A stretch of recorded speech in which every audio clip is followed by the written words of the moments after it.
Yes, Naragho, we can start. नमस्कार सगळ्यांना. Bangalore Marathi welfare association तर्फे मी नारायण अंबुलगेकर आपल्या सगळ्यांचं स्वागत करतो. बँगलोर मराठी सगळ्यांना माहीत असल्याप्रमाणेच वेगवेगळे उपक्रम सातत्याने राबवत असतं. जेव्हा लॉकडाऊन सुरू झालं त्यावेळेस BMचा ईच वन टीच वन आपण हा इनिशिएटिव्ह घेतला होता, ज्यामध्ये 50 पेक्षा अधिक ट्रेनिंग प्रोग्राम आपण घेतले. पण त्यामध्ये ट्रेनिंग प्रोग्राम वेगवेगळ्या विषयांवरचे होते. काही डॉक्टर्सने आपल्या काही मार्गदर्शन केलं, काही फायनान्सच्या सब्जेक्टवर झाले, काही इतर काही सब्जेक्टवर झाले. आपण नवीन एक गोष्ट सुरू करतोय, नवीन एक इनिशिएटिव्ह सुरू करतोय. त्याचं नाव आहे BM आर्ट ऑफ इन्व्हेस्टिंग चं नॉलेज सिरीज. तुम्हाला माहित असेलच की BMचे बरेचसे इनिशिएटिव्ह आहेत जे वर्षभर चालत असतात. आपल्या जे प्लॅटफॉर्म्स आहेत, जर नाव सांगायचं म्हटलं तर ज्यांना जॉब विषयी किंवा करिअर विषयी मार्गदर्शन हवं असेल त्यांच्यासाठी आपल्याकडे BM पाथफाइंडर्स नावाचं प्लॅटफॉर्म आहे. आपला टेलिग्राम ग्रुप आहे, तिथे आपले जॉब पोस्ट होत असतात, करिअर विषयी मार्गदर्शन होत असतं. ज्यांना कन्नड भाषा शिकायची आहे त्यांच्यासाठी BM कन्नडा नावाचा आपला ग्रुप आहे, तिकडे तुम्ही शिकू शकता. ज्यांना इन्व्हेस्टमेंट विषयी, फायनान्स विषयी वेगळे काही प्रश्न असतील, काही जाणून घ्यायचं असेल, काही शिकायचं असेल, त्यासाठी आपला हा BM आर्ट ऑफ इन्व्हेस्टिंग नावाचा ग्रुप आहे. महिलांसाठी खास BM नारीशक्ती नावाचा आपला ग्रुप आहे. त्याचबरोबर ज्यांचा बिझनेस आहे बँगलोरमध्ये जे मराठी लोकांचा, त्यांच्यासाठी आपला BM उद्योग भरारी नावाचा वेगळा ग्रुप आहे. तर असे विविध उपक्रम आपण सातत्याने राबवत असतो. वेगळे आपण प्लॅटफॉर्म लोकांना अवेलेबल करून दिलेले आहेत. त्यातलं जो हा ग्रुप आहे आपला BM आर्ट ऑफ इन्व्हेस्टिंग, यामध्ये आपण वेगवेगळ्या इन्व्हेस्टमेंट ऑपॉर्च्युनिटीज विषयी डिस्कशन करत असतो, फायनान्शियल प्लॅनिंग विषयी डिस्कशन करत असतो आणि अल्टिमेटली फायनान्शियल इंडिपेंडन्स ह्या गोष्टीविषयी हे सगळं गोल अचीव्ह करण्यासाठी आपलं उद्दिष्ट असतं. तुम्हाला माहिती आहेच, सध्या म्हणजे आजपासूनच ऑगस्ट महिना सुरू झाला आहे. या महिन्यातच आपल्या भारताचा स्वातंत्र्य दिन म्हणजे इंडिपेंडन्स डे असतो आणि आपलं ऑब्जेक्टिव्ह सुद्धा हेच आहे. भारताला स्वातंत्र्य मिळालं 1947 मध्ये, पण आपल्याला आर्थिक स्वातंत्र्य कधी मिळणार? आर्थिक स्वातंत्र्य किंवा फायनान्शियल इंडिपेंडन्स याचा अर्थ काय? ज्या दिवशी माझ्या बँक अकाउंटमध्ये किंवा माझ्या जे काही इन्व्हेस्टमेंटचे सोर्स आहेत त्यामध्ये इतके पैसे असावेत की त्यानंतर मला पैसे कमवण्यासाठी जॉब करायची गरज नाही पडली पाहिजे. That is called as financial independence, freedom, financial freedom. तर म्हणूनच आपण हा ऑगस्ट महिन्याचा मुहूर्त साधून आज 1 ऑगस्ट पासून नॉलेज सिरीज सुरू करतोय, ज्यामध्ये आपण आपल्या BM मधल्या वेगवेगळ्या क्षेत्रातल्या जे एक्सपर्ट लोक आहेत त्यांना बोलवणार आहोत आणि इंडिव्हिज्युअल फायनान्शियल प्लॅनिंग साठी, फायनान्शियल इंडिपेंडन्स साठी आवश्यक असणारे जे काही टॉपिक्स आहेत ते आपण ह्या सेशन्स मधनं डिस्कस करणार आहोत. तर त्यामध्ये आजचं आपलं हे पहिलं सेशन जे आहे ते आहे आपल्या हेल्थ इन्शुरन्स विषयी. आणि ह्या सेशन मध्ये आपण ज्या एक्सपर्टना, ज्या तज्ञांना आज आपण इथे बोलवलं आहे त्यांची मी थोडक्यात माहिती देतो. आजचे आपले तज्ञ आहेत श्री संजय कुलकर्णी सर. संजय कुलकर्णी सर, तुमचं स्वागत आहे. थँक्यू.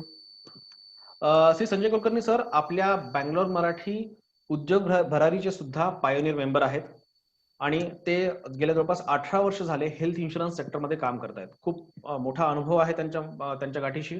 त्यामुळे तेवढ्या ओळखी आहे, तेवढी माहिती आहे, तेवढं ज्ञान आहे आणि या ज्ञानाचा उपयोग आज आपण आपल्या या सेशन मध्ये करून घेणार आहोत, ज्यातून आपल्याला माहिती मिळेल हेल्थ इन्शुरन्सच्या वेगवेगळ्या ऍस्पेक्ट्स विषयी, वेगवेगळ्या गोष्टींविषयी. तर संजय सर सुरू करूयात. Yes yes. आपल्या बाकीच्या प्रश्नांना सुरुवात करण्याआधी मी तुम्हाला विनंती करतो की थोडक्यात तुम्ही तुमचं बॅकग्राऊंड, तुमची माहिती सांगावीत. तुमचा आतापर्यंतचा प्रवास, तुमचं जे काही एक्सपिरियन्स मिळालाय तो आणि तुमच्या आयुष्यात काय उद्दिष्ट आहे ह्या खास करून ह्या सेक्टर विषयी ते मला जाणून घ्यायला आवडेल. मी बेसिकली माझं पूर्ण नाव संजय गोपाल कुलकर्णी. माझा जन्म बँगलोरमध्येच झालेला आहे. गेले 50 वर्ष मी इथंच राहतोय. सो तसं बघितलं तर मी ऍक्च्युली बँगलोरियनच म्हणता येते मला, पण मराठी बोलण्याकारणात आम्ही मराठीबद्दल जरा आपुलकी असती आपली. दुसरी गोष्ट, माझं गेले 18 वर्षापासून मी ह्या इन्शुरन्स सेक्टरमध्ये आहे. गेल्या 2003 पासून मी जे इन्शुरन्स सेक्टर जॉईन केलंय ते आतापर्यंत I am going strong on that. Great. तर त्याच्यावरती मग हेल्थ इन्शुरन्स असू दे आणि हेल्थ इन्शुरन्सचे बरेचसे कंपन्याज मी बघितलेले आहेत इंडस्ट्रीमध्ये. तर त्या बाबतीत कम्प्लिटली स्टडी करून I can tell that one of the good initiative what BM has started on knowledge sharing basis. Great. धन्यवाद. मी बाकी पार्टिसिपंटना विनंती करतो की त्यांनी आपला झूम कॉलमध्ये म्यूट वर ठेवावं स्वतःला, त्यामुळे आपल्या सेशनमध्ये डिस्टर्बन्स येणार नाही. तर संजय सर, मी तुम्हाला पहिला प्रश्न विचारतो. आपल्या बऱ्याचशा पार्टिसिपंटने आपल्याला काही प्रश्न पाठवले आहेत, ते मी कंपाईल करून ठेवलेत आणि एक समराईज करून ते तुम्हाला विचारणार आहे मी आजच्या सेशनमध्ये. तर हेल्थ इन्शुरन्स बेसिकली म्हणजे मला जाणून घ्यायचं आहे ऍज अ नोवाईज की मला काहीच माहित नाही हेल्थ इन्शुरन्स काय असतं. तर हे हेल्थ इन्शुरन्स भारतामध्ये नक्की हे सेक्टर कसं आहे, यात काय कंपन्या असतात, कशा पद्धतीचं काम चालतं, ह्याचं रेग्युलेटर कोण आहे, ह्याच्याविषयी काही जरा सांगू शकाल का माहिती? हो, so I'll just start my PPT on it. Great. So the first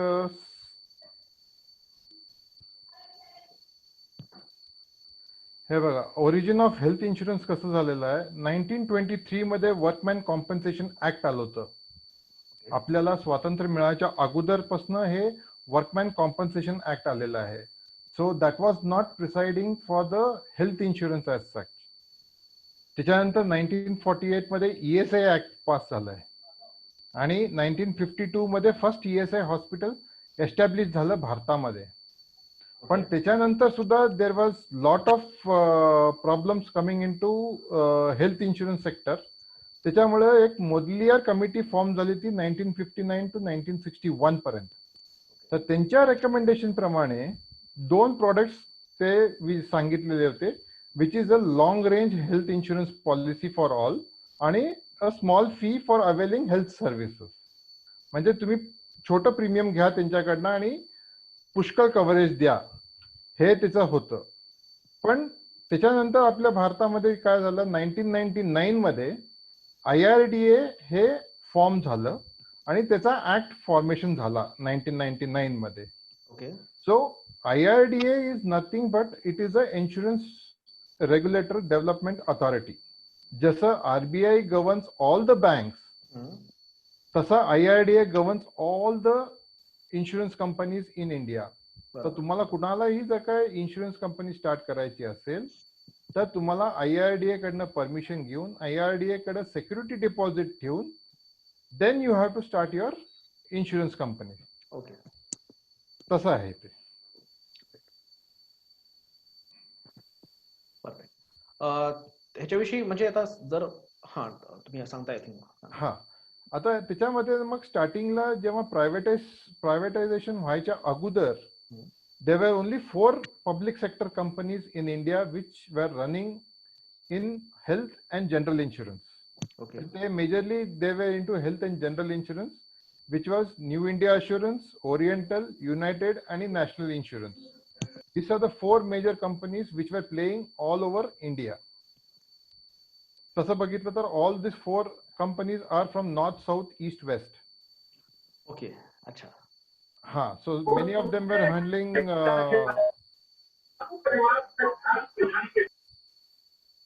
hello. So many of them were handling it. तर ते जनरल इन्शुरन्स वर कॅटलाइज इंटू गाडीचा इन्शुरन्स, नंतर मग हेल्थ इन्शुरन्स, हे सगळं ह्याच्यामध्ये एका ह्याच्यामध्ये आलं. आणि जेव्हा प्रायव्हेटाइज झालं तर all this companies came in to picture. Tata AIG म्हण, नाहीतर Bajaj general insurance, HDFC Ergo, ICICI Lombard, Royal Sundaram, Shriram General Insurance, SBI General Insurance. These were providing health insurance and other insurance also, which is non-life. Okay. Right? And after that, privatization completely झाल्यानंतर the IRDA came up with, if you want to start up a complete only standalone medical insurance companies. These are the 4 which are started up at that point of time. That is Star Health and Allied Insurance, Max Bupa, Manipal Cigna and Religer. They do only health insurance, nothing living that. Okay. So this is the history of our companies which have started up with the insurance companies in India, health insurance companies in India. Yes, we got it. Super. अच्छा, तर हे झालं एक background about the industry आणि कुठल्या कुठल्या companies आहेत आपल्याकडे. गव्हर्नमेंटच्या companies, general insurance companies private sector मधल्या, आणि stand alone health insurance companies. बरोबर, ग्रेट. तर माझा पुढचा प्रश्न ह्या संदर्भातच असा आहे की आता ह्या सगळ्या एवढ्या कंपन्या आहेत, तर हेल्थ इन्शुरन्स जेव्हा आपण म्हणतो तर त्याची काही एकच फक्त काही पॉलिसी असते का, त्याच्यामध्ये सुद्धा काही प्रकार असतात इन्शुरन्स पॉलिसीचे? पुष्कळ प्रकार असतात. ओके. हेल्थ इन्शुरन्स मध्ये बघितलं तर इंडिव्हिज्युअल पॉलिसीज असती, फॅमिली पॉलिसीज असती, सिनियर सिटीजनचे पॉलिसी असतात, म्हणजे जे 60 वर्षाच्या वरती असतात त्यांचे पॉलिसीज असतात. नंतर मग कॉम्प्रिहेन्सिव्ह असते, त्याच्यानंतर मग क्रिटिकल इलनेसच्या पॉलिसीज असतात. त्या सगळ्या पॉलिसीज तुम्हाला तुमच्या फॅमिली हिस्ट्री बघून तुम्ही तुमची पॉलिसी घ्यावी. नंतर मग टॉपअप पॉलिसीज असतात. This are the different kind of policies which are there in the industry overall. जेव्हा आपण एक इंडिव्हिज्युअल बघतो की आपण समजा माझं लग्न झालं नसेल and I am from 25 to 30 years old, I am not it married, so I can go for a individual policy instead of going for a family floater policy. हा, so that is the way you can look into the available, these are the policies which are available in the industry. Okay. Okay. Overall health insurance कंपन्यांकडनं अशा प्रकारच्या policy आपल्याला policies मिळतात आपल्याला. Great. Great. ठीक आहे. आता पुढे जाण्याऐवजी आपण आज जो टॉपिक आहे महत्वाचा त्याविषयी मला जरा विचारायला आवडेल की हेल्थ इन्शुरन्स जर म्हटलं आपण तर हेल्थ इन्शुरन्स म्हणजे खरंच घ्यायला पाहिजे का, घ्यावा तर का, त्याचे बेनिफिट्स काय, कशासाठी हेल्थ इन्शुरन्स घेतला पाहिजे. हेल्थ इन्शुरन्स का, हे हेल्थ इन्शुरन्स घेण्यापाठीमागं फार मोठं कारण आहे. त्याच्या पाठीमागं की आपल्याला कितीही इन्शुरन्स पाहिजे हे आपल्याला कुणालाही माहित नसतं. आपल्या कुणालाही माहित नसतं हे. You take it from me on writing that आपल्याला किती इन्शुरन्स लागतो आणि काय पाहिजे, कुठल्या वेळेला काय होईल ह्या सध्याच्या जगात, हे कोणीही काही प्रेडिक्ट करू शकत नाही. So when you are young, you have to buy a huge number of sum assured and keep it with you. No problem, you pay money out of your pocket. Keep that as a expenses. तुम्ही समजून घ्या की bye मी एक वर्षभर आउटिंगला गेलो म्हणून समजून त्याचं तुम्ही प्रीमियम भरा, पण that is benefited for you. का म्हणतो, if I can I give example Narayan? Yeah, sure, definitely. Time back there was a client of mine who had undergone a liver transplantation. तर त्या liver transplantation साठी previous to that I had asked him to go for a medical insurance which he told only 5 lakhs is sufficient for me at present. But when he had a paying capacity and he was in the position to afford a premium of more than 45,000 for him, we had told him to go for a coverage of around about 50 to 60 lakhs medical insurance. पण दैवा ह्याच्यानी त्याचं liver transplantation आलं and he had to spend 40 lakhs for his liver transplantation, which he had to sell his flat for it. Oh my God. Okay. So this is the thing what happens if you don't go for a adequate, or if you don't plan for your insurance. When you are young, we tell you go for it. कारण की advisors असतात, advisors will give you a good advice for it. It is not that advisors keep running around behind you or calling you or pestering you, but they tell it for your good. कारण की तुम्ही घ्यावं, तुम्ही हे करून घ्यावं कि आपको वो ऑप्शन नहीं मिल रहा है जो कि मैंने आपको स्टार्टिंग में दिखाया था. आता त्याचे बेनिफिट्स काय काय मिळतात. एक, तुम्हाला कॅशलेस ट्रीटमेंट मिळतो, pre and post hospitalisation coverage मिळतं, ट्रान्सपोर्टेशन चार्जेस मिळतात तुम्हाला. तुम्ही जर काही क्लेम केलं नसेल तर त्याचं नो क्लेम बोनस तुम्हाला मिळतं. त्याच्यानंतर कुठल्या बऱ्याचशा कंपन्या 1 वर्षी, नाही तर दर 3 वर्षाला, दर 1 वर्षाला, दर 2 वर्षाला मेडिकल चेकअप देतात तुम्हाला फ्री. ओके. त्याच्यानंतर मग तुम्ही जर का हॉस्पिटलायझेशन झाला तर तुमचं इन्शुरन्स असं ज्या तऱ्हेचं तुमचं इन्शुरन्स आहे त्या तऱ्हेने तुम्हाला रूम रेंट फॅसिलिटी मिळते. सिंगल रूम असू दे, नाहीतर जनरल वॉर्ड असू दे, नाहीतर सिंगल ऑक्युपन्सी, नाहीतर डबल ऑक्युपन्सी मिळते. And more over that government of India income tax act तुम्हाला मिळतो under section 80D. Okay. Okay. ठीक आहे. अजून काही शेअर करायचं सर याविषयी? नाही, ह्याविषयी नाही. तुम्ही ही साईड अशीच समोर आणलीच आहे, तर मला विचारतो हा प्रश्न. आता तुम्ही हे जे काही यातल्या टर्मिनॉलॉजीज वापरल्या किंवा मला सांगितल्या, कॅशलेस ट्रीटमेंट, मी सगळ्या मेंबर्सना रिक्वेस्ट करतो की त्यांनी आपला कॉल म्यूटवर ठेवावा, म्हणजे सेशनमध्ये डिस्टर्बन्स येणार नाही. कपिल, आम्हाला दोघांना सोडून सगळ्यांना म्यूट करता येईल?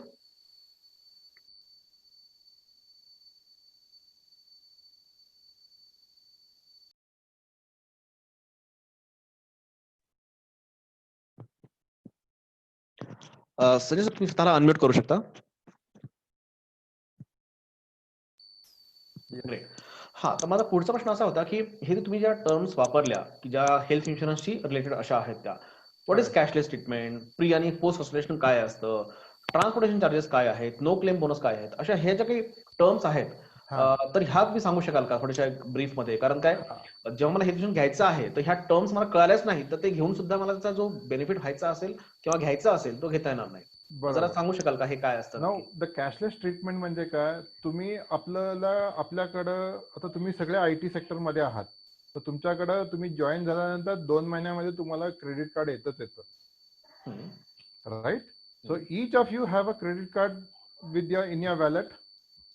तसंच इन्शुरन्स कडनं सुद्धा तुम्हाला एक कार्ड येतं, which is a credit card for you. तुम्ही जेव्हा हॉस्पिटलमध्ये ऍडमिट होता, इन एनी नेटवर्क हॉस्पिटल, ज्या कंपनीचं तुमच्याकडे इन्शुरन्स आहे त्या कंपनीच्या नेटवर्क हॉस्पिटलमध्ये जर का तुम्ही जाऊन ऍडमिट झाला, तिथं एक इन्शुरन्स डेस्क असतं. त्या डेस्कवरती तुम्ही जाऊन तुमचं कार्ड दाखवलं की ते तिथनं प्रोसेसिंग सुरू होते आणि जे काय बिल होतंय त्या हॉस्पिटलमध्ये तुमचं ऍडमिशन मध्ये, that admission bill is given cashless to you. You don't have to pay anything from your pocket. Okay okay. आता ही कॅशलेस ट्रीटमेंट प्रत्येकाला कंपल्सरी मिळतेच का आणि सगळ्याच हॉस्पिटल मिळते का? हो, सी आता कसं असतंय नारायण, की सगळे मेजर हॉस्पिटल सगळे टाईअप आहेत सगळ्या कंपन्यांबरोबर. Okay, now there are some in case of emergency तुम्ही घराच्या जवळच्या एका हॉस्पिटलला जाता, छोटं हॉस्पिटल असेल, वेअर 30-40 बेड्सचं हॉस्पिटल असेल, वेअर दॅट कंपनी, ज्या कंपनीचं तुमच्याकडे इन्शुरन्स आहे त्या कंपनीचं तिथं नेटवर्क नसणार, पण इमर्जन्सीमध्ये तुम्हाला तिथे ट्रीटमेंट घेऊन तुम्हाला बरं होऊन बाहेर यायचं असतंय. तर तेव्हा काय करता येते, तेव्हा you can pay the amount and claim the amount later. Reimbursement मध्ये जाता येते. Okay okay. So there are very few hospitals nowadays in Bangalore or all over India. Very few hospitals which are not tied up with insurance companies. Neither major sagle hospitals are tied up, because even the insurance companies, while tying up with the hospital, they see that what is the bed size of the hospital, how are the rooms of the hospital, whether they fit into the norms of the insurance company, and then they get it network with them. ठीक आहे. तुम्ही आता जो शब्द वापरला मी तोच repeat करतोय परत, की याचा अर्थ मला जेव्हा एखादी हेल्थ इन्शुरन्स पॉलिसी घ्यायची असेल त्यावेळेस मी नेटवर्क हॉस्पिटल हे कुठले कुठले आहेत ते पण पाहिलं पाहिजे. म्हणजे जर इन केस कधी हॉस्पिटलायझेशन गरज पडली आणि जर मी नेटवर्क हॉस्पिटलमध्ये गेलो तर मला कॅशलेस ट्रीटमेंट मिळण्याचे चान्सेस जास्त आहेत किंवा मिळतेच बऱ्यापैकी. बरोबर. जर ते हॉस्पिटल नेटवर्क हॉस्पिटल नसेल तर मात्र मला कदाचित आधी स्वतः कॅश पे करायला लागेल, बिल पे करायला लागेल आणि नंतर रिइम्बर्समेंटसाठी अप्लाय करायला लागेल. अप्लाय करायला लागतं. बरोबर. त्याचा पुढचा प्रश्न, मग जर कॅशलेस ट्रीटमेंट असेल किंवा रिइम्बर्समेंट असेल तर हॉस्पिटलायझेशनचं सगळं अमाऊंट, सगळे बिल्स यात कव्हर होतात का? त्याचा आपला रिइम्बर्समेंट मिळतं का किंवा कॅशलेस फॅसिलिटी मिळते का? नाही. Now if you have any procedure to be done in that, operation theatre मध्ये जे काही यूज होईल ते सगळं तुम्हाला मिळून जाईल. ओके. पण जर का तुम्ही वॉर्ड मध्ये असाल, ऑपरेशन नंतरच्या वॉर्ड मध्ये जर का तुम्ही असाल, नाही तर समजा ऑपरेशन नाही घेता येत, आपण we will take as a dengue और मलेरिया झालं, एक 5-6 दिवस आपण हॉस्पिटलमध्ये ऍडमिट झालो, निमोनिया झाला, आपण एक 5-6 दिवस हॉस्पिटलमध्ये ऍडमिट झालो, ऑल दिस थिंग्स, त्याच्यामध्ये काय होतं, तुमचा हॉस्पिटल एक्सपेन्सेस सगळा येतो त्याच्यात. पण ज्या मेजर हॉस्पिटल्समध्ये जेवण देतात, युअर कन्झ्युमेबल्स, आता ह्याच्यात कन्झ्युमेबल्स म्हणजे काय काय येतं, तुमचं ग्लाव्स, मास्क जे वापरतात हे लोक, नर्स आणि डॉक्टर्स जे वापरतात, ते तुम्हाला कव्हरेज मिळत नाही. अच्छा अच्छा. म्हणजे आय थिंक सिरिंज सुद्धा त्यात कव्हर होत नाही. बरोबर. सिरिंज सुद्धा त्यात कव्हर होतं. That also comes as a consumables only. Consumers. So those items which are there will not be covered under normal medical insurance kind of. अच्छा, म्हणजे माझी एखाद्या वेळेस माझी हेल्थ इन्शुरन्स पॉलिसी समजा 10 लाखांची जरी असली तरी तरी त्या हॉस्पिटलायझेशन मध्ये जर काही कन्झ्युमेबल एक्सपेन्सेस असतील, जे काही असतीलच सहसा, येस, तर ते एक्सपेन्सेस कव्हर होणार नाहीत. कुठलीच नाही. कंपनी ते कव्हर करत नाही. कुठलीच बरोबर? कंपनी कव्हर करत नाही. Great, great. कारण हा खूप महत्त्वाचा मुद्दा आहे मला असं वाटतं आपल्या मेंबरसाठी. कारण जनरली असं अझम्पशन असं असतं की मी एखादा हेल्थ इन्शुरन्स घेतला तर माझे सगळे एक्सपेन्सेस त्यात कव्हर होतील. नाही, पण तसं तुम्ही होत सांगितलं नाही आता येस की कन्झ्युमेबल्स जे असतात त्याचे एक्सपेन्सेस ते कव्हर होत नाहीत. कव्हर ते करत आपला नाही. आउट ऑफ पॉकेट पे करायला लागतात, राईट? येस. ग्रेट. आता या दुसरा मुद्दा असा की मग यामध्ये हॉस्पिटलायझेशन जेव्हा आपण म्हणतो त्याचं काय क्रायटेरिया आहे? म्हणजे जर मला सर्दी, ताप, खोकला आला असेल आणि मी डॉक्टरकडे गेलो आणि साधं कन्सल्टिंग करून आलो, तर ते सुद्धा एक्सपेन्सेस हेल्थ नाही. इन्शुरन्समध्ये कव्हर होतात का? ते कव्हर होत नाहीत. सर्दी, ताप, खोकला ते सगळे कव्हर होत नाहीत. हम्म. Your consultation will not be covered in your medical insurance. बर बर. त्याला मग काय? ओपीडी म्हणतात. त्याला ओपीडी साठी डिफरंट कंपनीजचे डिफरंट पॅकेजेस आहेत. Hmm. That you have to again pay and then reimburse it from your thing.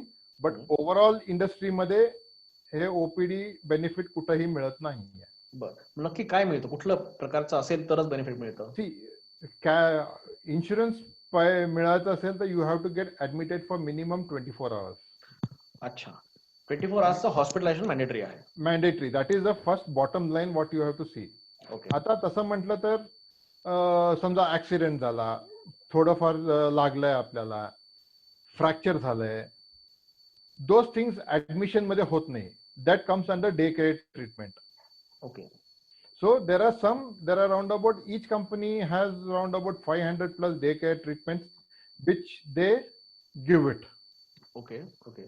समजा आपण कॅट्रॅक्ट म्हटलं, हा. कॅट्रॅक्टला you don't require admissions. You just go in the morning 2 hours, you get your eye operated and you come back.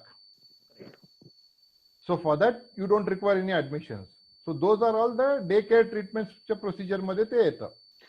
अच्छा. म्हणजे मला हे पण पाहायला पाहिजे की माझ्या हेल्थ इन्शुरन्स पॉलिसीमध्ये कुठल्या कुठल्या डे केअर प्रोसिजर्स कव्हर्ड आहेत. येस, जसं मला आयडियली रिएम्बर्समेंट मिळणार आहे किंवा कॅशलेस फॅसिलिटी मिळणार आहे. ग्रेट. बरोबर. ग्रेट. पुढचा म्हणजे तुम्ही पॉईंट लिहिला आहे that is pre hospitalisation, post hospitalisation. हे काय असतं? आता प्री आणि पोस्ट हॉस्पिटलायझेशन म्हणजे तुम्हाला समजा, आता I will take a example of, आता माझंच एक्झाम्पल घेतो. मी गेले फेब्रुवारीमध्ये माझं ऑपरेशन झालं होतं. ओके. ओके.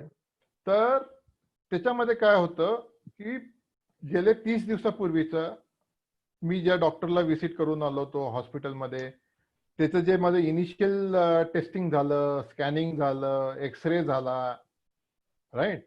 त्याच्यानंतर मग मला गॉल ब्लॅडर मध्ये स्टंट लावायला लागलं. ते सगळे जे प्रोसिजर्स होते एक दिवसाचे before operation, that is called as a pre hospitalisation charges. Okay. Okay. आणि पोस्ट हॉस्पिटलायझेशन म्हणजे next 60 days what will happen is after my procedure is done, त्याच्यानंतर जेव्हा मला डॉक्टर सांगतोय की बाबा तू 1 महिनाभर माझ्याकडे येऊन ड्रेसिंग करून घेऊन जात जा. Okay. So the charges for that thing is also paid by the company, which comes under post hospitalization. But अच्छा. this has to be mentioned in your discharge summary. तुम्ही जेव्हा हॉस्पिटल मधनं बाहेर पडता तेव्हा that has to be mentioned की by next 60 days he has, or next 45 days he has to come down for the dressing purpose म्हणून. Okay. Okay.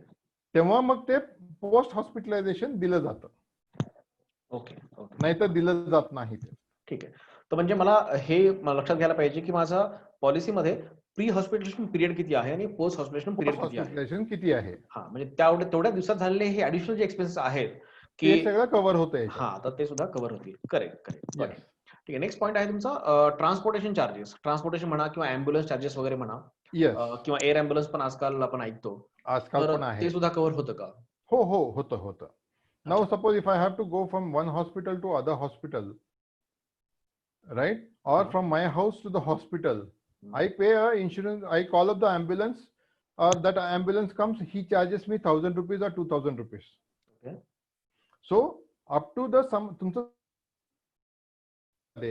ज्या कंपनीकडनं तुम्ही इन्शुरन्स घेता त्या कंपनीचं जे सम अश्युर्ड असतं त्या सम अश्युर्ड प्रमाणे तुम्हाला डिस्क्रिप्शन असतं की भाई तुम्हाला एवढं अँब्युलन्स चार्जेस मिळतं. Okay okay great. Okay. Now, if you come down to the air ambulance, जे आजकाल सगळे most of the companies are giving air ambulance facilities also, right. right? त्याच्यासाठी your sum assured should be more than 15 lakhs. Okay okay ठीक आहे. मला जास्त cover असेल तरच आपला ते जास्त कव्हर असेल तरच तुम्हाला ते company gives you the air ambulance charges facility. Got it. ठीक आहे. आणि हे नो क्लेम बोनस काय असतं? हे नो क्लेम बोनस म्हणजे सिम्पली आपण आता एक एक्झाम्पल देतो. आपल्याकडे गाडी असती, आपल्या सगळ्यांकडे गाडी आहे. आपण गाडीला वर्षभर आपण इन्शुरन्स काढतोच की नाही गाडीचा. गाडीचा जेव्हा इन्शुरन्स काढतो, जेव्हा गाडीला आपण काही क्लेम करत नाही, तेव्हा पुढच्या वर्षी जेव्हा आपण रिन्युअल करायला जातो तेव्हा त्याचा नो क्लेम बोनस आपल्याला मिळतो की आपण बाबा तुम्ही काही क्लेम केला नाही त्याच्यासाठी ऍडिशनल 5% तुम्हाला आम्ही देतोय. बरोबर. तसं मेडिकल टर्म मध्ये जर का बघितलं, no claim bonus is they.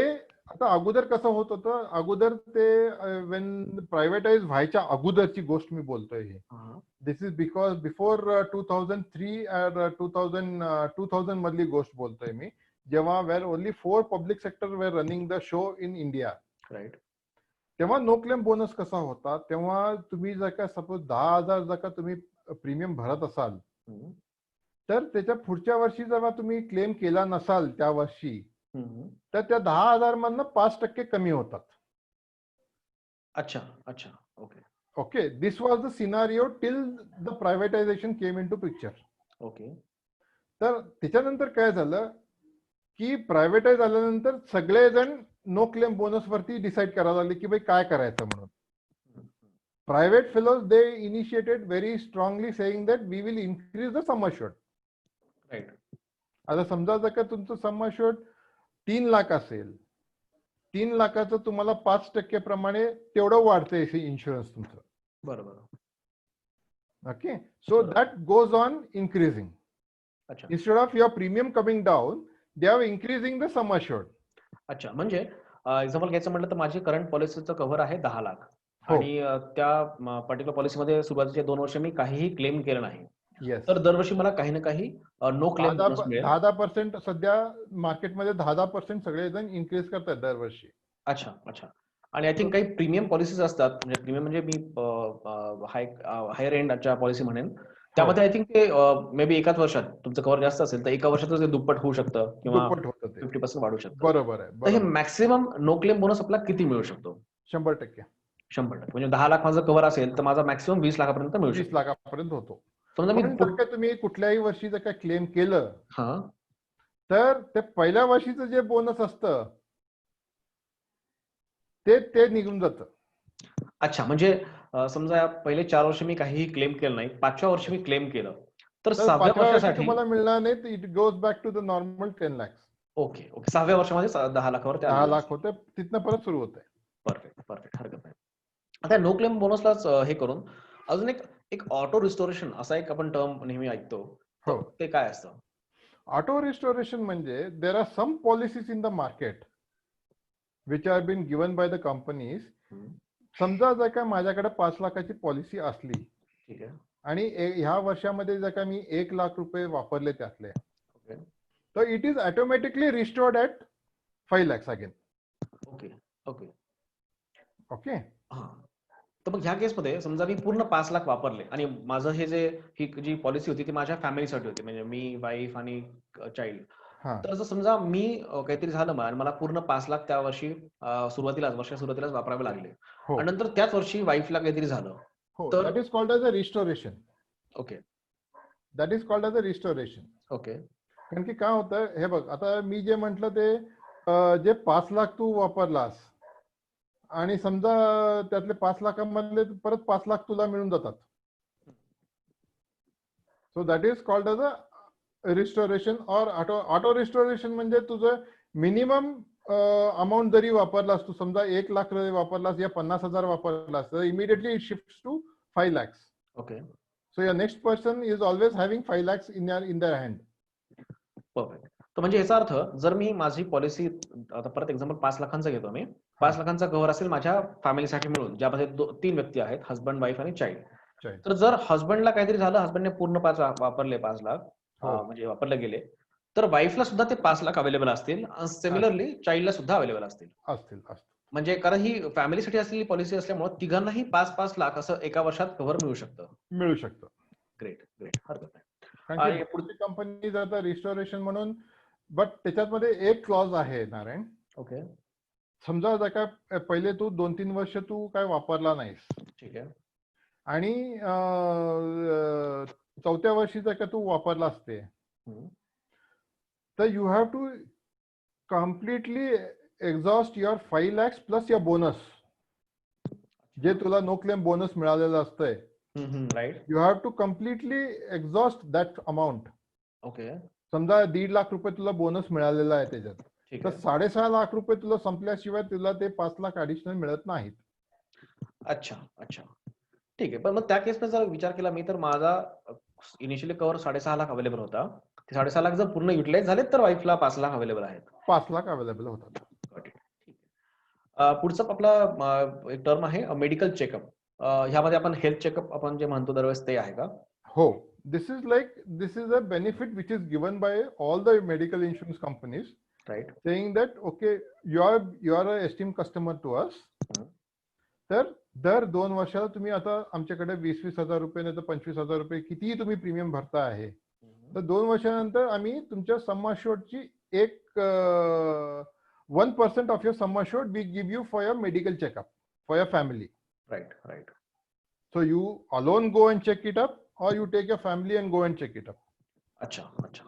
And you limit- do any kind of check. So the amount is fixed, 1% of your sum assured.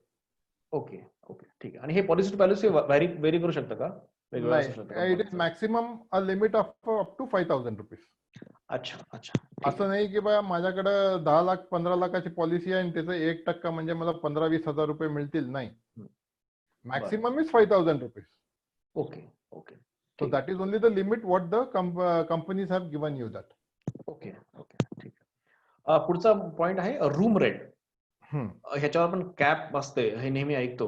तर हे कशा रूम रेंट वरती कॅप असते, कारण की आपण जेव्हा रूम्स घेतो, आपण जेव्हा पॉलिसी घेतो, we start saying that okay मला 3 लाखच बस आहे.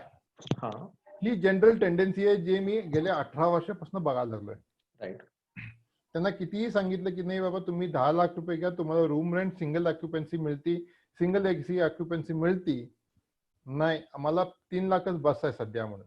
Correct, correct. कारण की माझ्या कंपनीची पॉलिसी आहे दॅट विल सफाईज मी म्हणून. राईट. पण त्याच्यामध्ये काय होतं, मग ते कंपनी सोडले की मग कुठली कंपनीच्या पॉलिसी नसती त्यांच्या हातामध्ये, only 3 lakh is there with them. Correct, correct. So that 3 lakh rupees त्याचं नुसतं 1% रूम रेंटचा असतो. बर. हा, now 1% is 3,000 rupees of the 3 lakh. Now that includes your hospital room rent plus the doctor charges and nursing charges. Room rent मध्येच ते include असतं. Okay, okay. आता समजा माझं एखादी 10 लाखाची परत पॉलिसी आहे आणि त्यामध्ये माझा रूम रेंट सांगितलंय माझ्या पॉलिसीनुसार that is may be 10,000 rupees.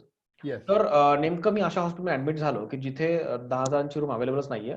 So again मला असं वाटतं की मला किंवा माझ्या फॅमिली मेंबरला सगळ्यात चांगली ट्रीटमेंट मिळावी. सो मी सिंगल एसी रूम घेतली, सिंगल स्टँडर्ड एसी रूम घेतली, ज्याचं रेंट आहे डेली रेंट आहे त्याचं 12,000 रुपीज. म्हणजे माझ्या पॉलिसी प्रमाणे आहे मला allowed limit 10,000 per day, 10,000 per day. पण मी घेतली रूम 12,000 पर डेची. तर माझं सगळं जे हॉस्पिटल बिल आहे ते मला पूर्ण रिम्बर्समेंट मिळेल का किंवा कॅशलेस मिळेल का? नाही, त्याच्यामध्ये काय होईल, तुम्हाला कॅशलेस मिळेल, पण it is only up to the limit of 10,000 rupees. अच्छा, म्हणजे including now in that 10,000 rupees, your hospital nursing charges, your doctor charges, your consultant charges will come into picture. Okay, okay. कारण की 12,000 ची room घेतल्यानंतर the charges are different. Okay, म्हणजे proportionally वाढत जाते. घेतल्यानंतर room difference is there. Right. So the difference of the 2,000 rupees जे काय येतं, the complete charges including a nursing consultant, doctor, home duty doctor, नाही तर consultant जो येतो त्याचे सगळे चार्जेस तुम्हाला बेअर करावे लागतात. अच्छा, म्हणजे साधं सांगायचं तर 10,000 वर 20% मी एक्स्ट्रा जी जास्त होती ती रूम घेतली आहे हो. तेवढं रेंटचं रूम घेतली आहे. म्हणून ओव्हरऑल हॉस्पिटलायझेशन बिल मधला 20% पार्ट आय थिंक माझा पे होणारच नाही. तुमचं होणार नाही. जो प्रोपोर्शनेट अमाऊंट होती तेवढंच फक्त पे होईल. हो. म्हणजे मला हे लक्षात ठेवायला पाहिजे माझं रूम रेंटचं कॅप किती आहे, कॅप किती त्यानुसारच आहे? मी रूम सिलेक्ट करायला हवी. Yes yes yes. ठीक आहे. पुढचा पॉईंट आहे टॅक्स बेनिफिटचा. तुम्ही सुरुवातीला सांगितलं, just to repeat it again, tax benefit जे मिळतं त्याची काय कॅप आहे का, त्याच्या किती अमाऊंट पर्यंत मिळू शकतं? 25,000 पर्यंत तुम्हाला मिळू शकतो. ओके. आणि जर माझ्या पेरेंट्स साठी सुद्धा हेल्थ इन्शुरन्स घेतला असेल त्याच्यासाठी किती मिळतं? 50,000 पर्यंत मिळतो. ओके. जर माझे पेरेंट्स जर सिनियर सिटीजन नसतील, म्हणजे 60 पेक्षा त्यांचं वय कमी असेल, मग त्याला तर 25,000 पर्यंत मिळतं.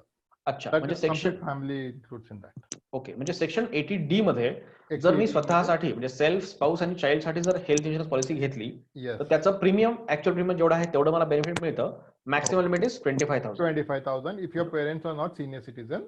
If your parents are senior citizen and they're depending on you, then it is 50,000 rupees what you can go at the maximum. Perfect. म्हणजे 25 प्लस 25 किंवा 25 प्लस 50 एवढं मला टॅक्स बेनिफिट मिळू शकतं सेक्शन 80D. येस. परफेक्ट. ह्यात अजून काही terms नाही आहेत, पण मी थोडंसं अनालाइज केलं होतं आधीच, त्यामुळे तुम्हाला विचारतोय. एक महत्वाचा मुद्दा असतो जो नेहमी डिस्कस होतो, that is called age waiting period. आता आपल्या पार्टिसिपंट्स पैकी पण एकाने विचारलाय हा मुद्दा. सो जर वेटिंग पिरियड असेल, आपण जे म्हणतो की काही गोष्टींसाठी वेटिंग पिरियड असतो, तो तेवढ्या दिवसापर्यंत काही एक्सपेन्सेस, काही हेल्थ इन्शुरन्स एक्सपेन्सेस, आपले मेडिकल एक्सपेन्सेस कव्हर होत नाहीत. ते नक्की काय असतं? आता वेटिंग पिरियड म्हणजे जनरल टर्मिनॉलॉजीचं वेटिंग पिरियड घेतलं. Now if I should I take you back little to the history? Sure, नक्की. आता हिस्ट्रीमध्ये काय होतं, जेव्हा before IRDA came in to picture, हे आपल्या 4च कंपन्या होत्या, right, who are godfathers in health insurance companies. हे गव्हर्नमेंटच्या ज्या कंपन्या होत्या, तेव्हा काय होतं, तेव्हा ऑपरेशन कॉस्ट ऑल्सो वॉज, त्या काळी ऑपरेशन कॉस्ट वॉज ह्यूज. त्या काळचं जर काही इन्कम आणि तो रेशो धरला, बरोबर, कारण की तेव्हा पगारच काहीतरी 5 ते 10,000 रुपये होते. Operation cost was round about 30-40,000 rupees. तर ते जेव्हा होतं तेव्हा काय करायचे, आता मला समजा अपेंडिक्सायटिस आहे, right. Now that appendicitis, I can postpone that operation by taking medicines for 1 or 2 months. Okay. तर तेव्हा काय करायचे, हे जाऊन एका कंपनीमध्ये इन्शुरन्स पॉलिसी घ्यायचे. After 3 months they used to go for the operation.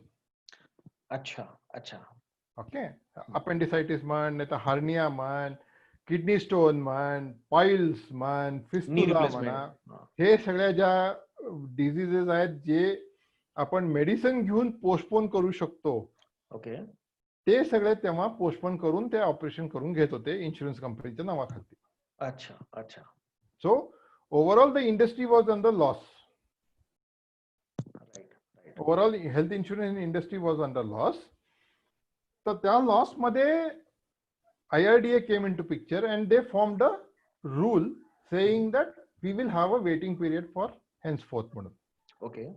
Now waiting period came in such a way की पहिले 2 वर्ष any diseases or any operation which can be postponed due to medicine will not be covered. Example तुम्ही आता जे दिलेत ते एकदा repeat करू शकाल? पाइल्स, फिस्टुला, नंतर व्हेरिकोवेन्स, नंतर hernia, appendicitis, gall bladder stone, kidney stone, हे जे आहेत, knee replacement, I think. knee replacement comes under major hospitalization.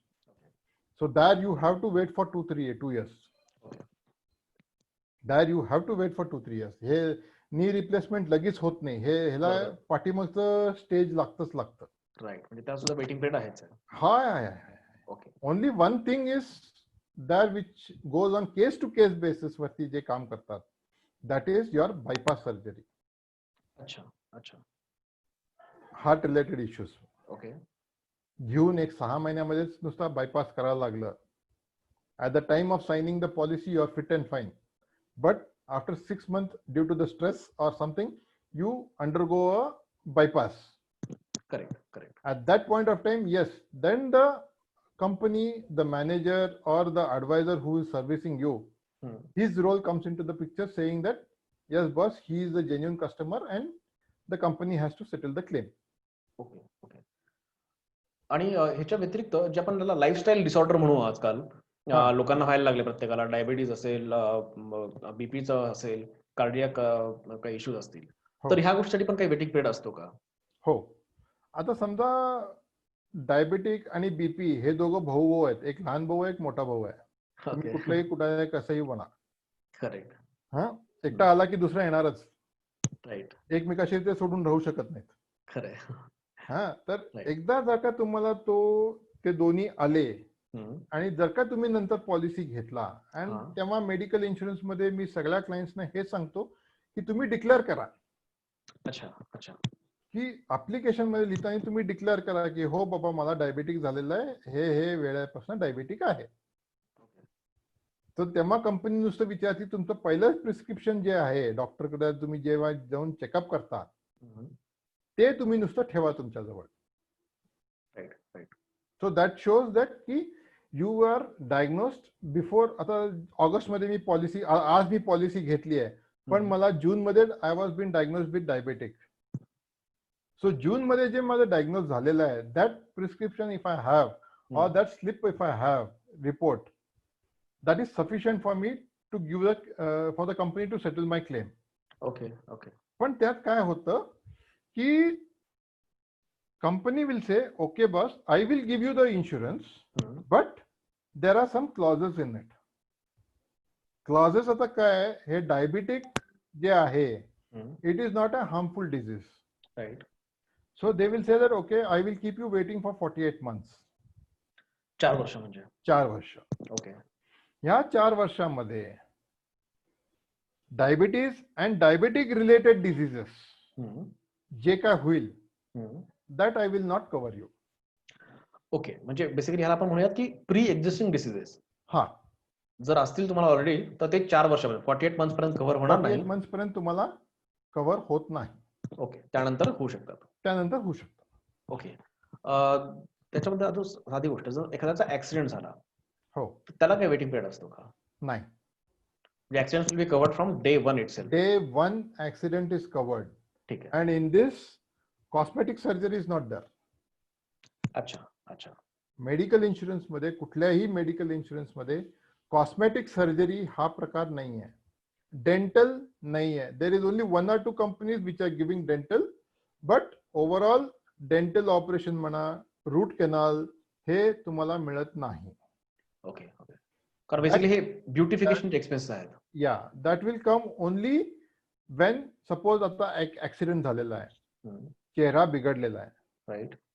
तिथं दाताचं काम पण करायला पाहिजे, प्लास्टिक सर्जरी पण करायला पाहिजे चेहऱ्याला. Yes, that is covered at that point of time. Okay okay. तर त्याच केसमध्ये ते जबड्याचं किंवा दाताचं काही असेल तर ते Yes. कव्हर होईल. तेव्हा कव्हर ठीक होतं, आहे. नाहीतर normally it is not covered. ठीक आहे. दुसरं मग, आता जर पॉलिसी घेतल्यापासून in general normal waiting period किती असतो? एखादी गोष्ट जी प्री एक्झिस्टिंग नाहीये आणि जी मेडिसिनचा वापर करून पोस्टपोन करता येण्यासारखी सुद्धा नाहीये, म्हणजे अचानकच डेंग्यू झाला, हॉस्पिटलाइज व्हावं लागलं, तर अशासाठी ऍव्हरेज वेटिंग पिरियड किती दिवस? 30 दिवस हा वेटिंग पिरियड आहे. अच्छा. टू समराइज, बेसिकली आपल्याकडे 4 वेटिंग पिरियड असतात, 4 वेगळ्या कॅटेगरीजचे. पहिला म्हणजे ऍक्सिडेंटसाठी काहीही वेटिंग पिरियड नाही, day 1 पासून कव्हर होतात. कव्हर होतं. एखादा कुठलाही नवीन डिसीज झाला की ज्यामुळे हॉस्पिटलाइज होत असेल, त्यासाठी वेटिंग पिरियड आहे 30 days, बरोबर? हो. त्यानंतर ज्या गोष्टी मेडिसिनचा वापर करून पोस्टपोन केल्या जाऊ शकतात, जसं तुम्ही एक्झाम्पल सांगितलं की हार्निया असेल, नी रिप्लेसमेंट आहे, कॅटरॅक्ट सर्जरी आहे वगैरे, ह्यांच्यासाठी वेटिंग पिरियड आहे 24 months, that is 2 years. 2 years. आणि जे प्री एक्झिस्टिंग डिसीजेस आहेत, जे तुम्ही सांगितलेत की डायबिटीज असेल, बीपी असेल, हायपरटेन्शन, कार्डियाक अरेस्ट असेल, तर त्या केसमध्ये it is 4 years, 48 4 months. years. बरोबर? हे 4 वेटिंग पिरियड लक्षात ठेवणं आवश्यक आहे. येस.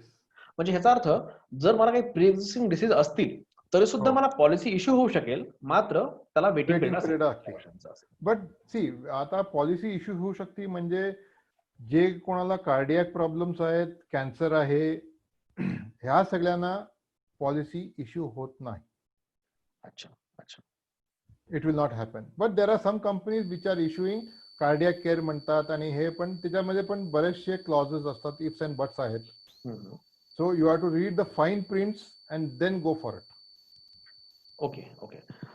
एक आता प्रश्न आला इथे, जर ब्रेन स्ट्रोक किंवा पॅरालिसिसचा अटॅक आला तर त्यासाठी काही वेटिंग पिरियड आहे का? स्टार्टिंग मध्ये जर का त्याचं ऑलरेडी असेल तर मग पॉलिसी देत नाहीत. अच्छा, पण अचानक आला समजा पॅरालिसिसचा अटॅक एखाद्याला, आधी हा, काही पॉलिसी हिस्ट्री नव्हती. घेऊन जर का आला असेल तर मग ट्रीटमेंट होती. अच्छा, 30 डेजचा वेटिंग पिरियड नॉर्मल जो आहे तो. तो नॉर्मल जो 30 डेजचा पिरियड आहे तोच नॉर्मल आहे.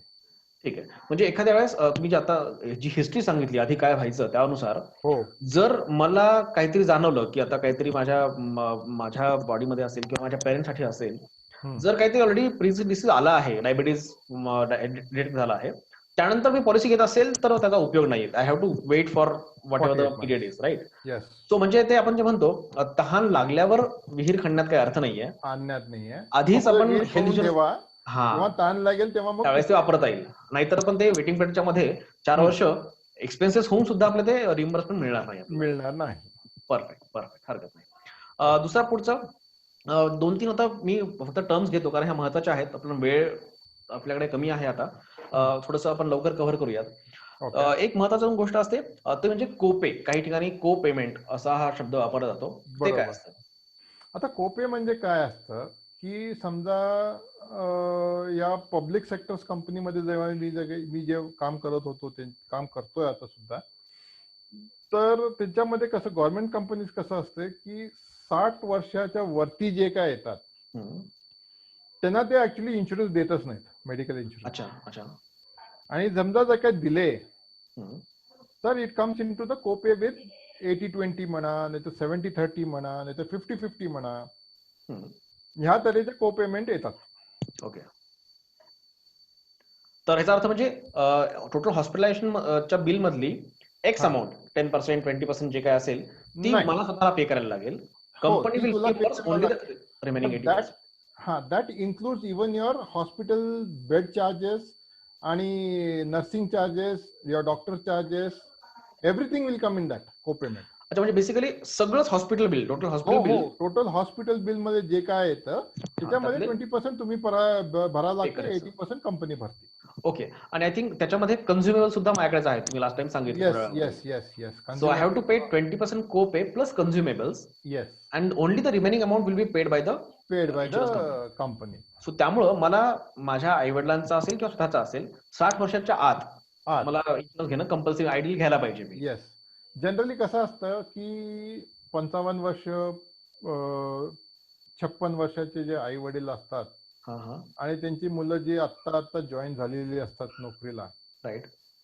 म्हणजे वयाच्या 25व्या वर्षी, तर 25-26व्या वर्षाची पोरं जी असतात त्यांनी जर का त्यांच्या आई वडिलांना घेतला and if they are also having a diabetic or BP, it is worth taking a policy for them because they waiting period 4 वर्ष झाली तरी सुद्धा the company is ready to insure them after 60 without any co payment. Right right. ठीक आहे, हा मुद्दा लक्षात ठेवण्यासारखा आहे. नक्की. हो. आता शेवटचा ह्या टर्म्स मधला प्रश्न आता आपल्या एका पार्टिसिपंट विचारला आहे. आणि आपण म्हणतो की बँगलोर मराठी हा जो ग्रुप आहे, हा जो समूह आहे तो तरुणांचा समूह आहे. खूप यंगस्टर इथे आहेत. बरेच जण सध्या बॅचलर आहेत, जस्ट आपल्या जॉब लागला म्हणून इथे आलेले आहेत बँगलोरमध्ये. काही जण जस्ट न्यूली मॅरिड आहेत, आताच लग्न झालंय. पण बऱ्यापैकी क्राऊड यंग आहे. तर ह्या पिरियड मधलं एक हॉस्पिटलायझेशन एक्सपेन्सेस प्रत्येकाला जनरली आपण बिअर करतोच, ते म्हणजे आपले delivery charges, maternity expenses basically. तर त्याच्यासाठी ते सुद्धा एक्सपेन्सेस कव्हर होतात का? आणि ह्या दोन गोष्टी म्हणजे एक तर डिलिव्हरी चार्जेस जर नॉर्मल असेल तर डिलिव्हरी, किंवा जर सिझेरियन असेल तर. दुसरं, बाळ झाल्यानंतर बाळासाठी पण कव्हरेज मिळतं का? आणि बाळाचे जे काही व्हॅक्सिनेशन वगैरे चार्जेस असतात ते पण कव्हर होतात का? हे बघा, delivery is not a disease. पहिली गोष्ट आपण लक्षात ठेवायला, pregnancy is not a disease. Correct. Okay. Medical इन्शुरन्सचा टर्मिनॉलॉजी काय आहे? If you are born with any kind of disease and hospitalised and you are done a procedure has happened, we will give you the reimbursement for that. Instead of you spending the money, I will spend the money on behalf of you because you are paying the premium for me. हा, तर ते basic आहे. आता ह्याच्यामध्ये काय होतं की pregnancy is not been treated as a disease. It is, हे आपल्या सोयीच्याने आपण करतो. आपल्याला आपलं वंश वाढवायचं असतंय म्हणून we end up building our family, right. Right. तर पर्सनल इन्शुरन्स मध्ये तुम्हाला हे मिळत नाही. ओके. हा, तुम्ही जेव्हा एका कंपनीमध्ये काम करता, ज्या काही कंपनीमध्ये काम करतात त्या कंपनीकडनं तुम्हाला ग्रुप इन्शुरन्स म्हणून मिळालं जातं. राईट. त्या ग्रुप इन्शुरन्स मध्ये the company takes it on the employee and the spouse. Right. Okay, to a certain amount of 2 lakhs month, not 3 lakhs month. Maximum is 5 lakhs what they have. Right. Right. Okay, each company, depending on the level of the employees, तो कुठल्या level वरती तो काम करतो त्याच्यावरती त्याचं sum assured fix झालेलं असतं. बरोबर बरोबर. ओके. तर काय होतंय, ह्या ग्रुप मेडिकल इन्शुरन्स मध्ये काय होतं, ह्या इन्शुरन्स कंपनीजना, सगळ्या insurance कंपनीजना they get a lump sum amount of 10 lakhs month, नाही तर 20 lakhs month, नाही तर 40 lakhs month असं प्रीमियम त्यांना मिळतं. Right. Right. So the company gives them this benefit. Okay, भाई we will give you this 30 days waiver, pregnancy, नंतर 9 months waiting पण देत नाहीत त्यांना. इमिडिएट समजा आता मी आज एका कंपनीमध्ये जॉईन झालो आणि माझी बायको 8व्या महिन्यात ती गरोदर आहे. राईट. ओके, नेक्स्ट मंथ तिची डिलिव्हरी आहे, पण as a rule the company will not give the mediclaim for that, but the insurance company tells boss you take it, right. I will give it to you because you are paying me a huge premium. Right. Right. Okay. आता त्यात मजा आहे काय, हे सांगतात आपल्याला सगळेजण सांगतात की company is giving free of cost. There is nothing free in this world. Right. Right. Okay. ते प्रेग्नन्सीचे जे असतं त्याचा पण एक क्लॉज असतो. It is only up to 50,000 they will give you, whether you it is caesarean or it is normal. बर. That is paid by your company to the insurance company की भाई you give me this clause also. तुम्हाला जे जे addition पाहिजेत, आता addition म्हणजे pregnancy मिळतं, 30 days वेवर मिळतं, 9 months वेटिंग मिळतं, नंतर एक्सक्लुजन्स मिळतात. हे सगळे जे तुम्हाला ऍडिशनल मिळतं कंपनीकडनं, तुमच्या कंपनीकडनं, हे is given by the insurance company with extra premium for it. अच्छा. अच्छा. So company bears that extra premium for us, right? Yes, yes, yes. Company bears it for you. Okay. ह्या केसमध्ये आय थिंक तुम्ही आता पण सांगितलं की काही हायर एंडच्या पॉलिसीज आहेत, हेल्थ इन्शुरन्स पॉलिसीज, की ज्यामध्ये हे एक्सपेन्सेस, डिलिव्हरी एक्सपेन्सेस कव्हर होतात.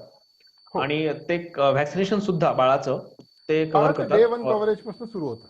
राईट. पण डे 1 कव्हर म्हणजे बेसिकली आपण हॉस्पिटलायझेशन म्हणू, पण जे व्हॅक्सिनेशन पार्ट आहे ते पण काही स्पेसिफिक ज्या प्लॅन्स आहेत किंवा पॉलिसीज आहेत त्यामध्येच कव्हर होतं.